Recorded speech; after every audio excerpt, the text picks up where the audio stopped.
കരയിലും കടലിലും എന്റെ ചിന്തയതാണ്, ഊണിലും ഉറക്കിലും എന്റെ ചിന്തയതാണ്.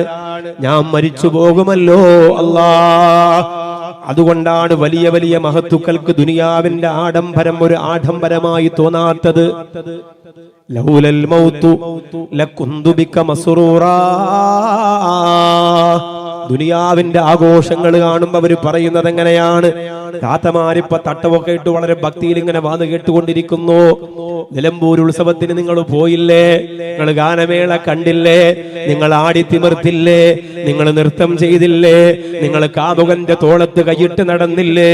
പിന്നെ എന്തിനാണ് അള്ളായെ പറ്റിക്കാൻ ഇങ്ങനെ ഒരു ഇരുത്ത? സ്വയം ചോദിക്കുക താത്ത. നിലമ്പൂർ ഉത്സവം നടക്കുമ്പോ ഞാൻ ഇവിടെ അടുത്ത് പ്രസംഗത്തിനുണ്ടായിരുന്നു. പ്രസംഗം കഴിഞ്ഞ് തിരിച്ചു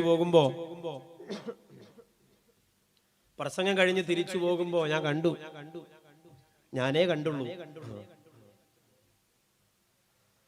അത് ഇവിടെ തന്നെ പറയണല്ലോ പ്രസംഗത്തില്. ദൂരെ എവിടെയെങ്കിലും പോയി പ്രസംഗത്തിൽ അത് പറഞ്ഞിട്ട് കാര്യമില്ല.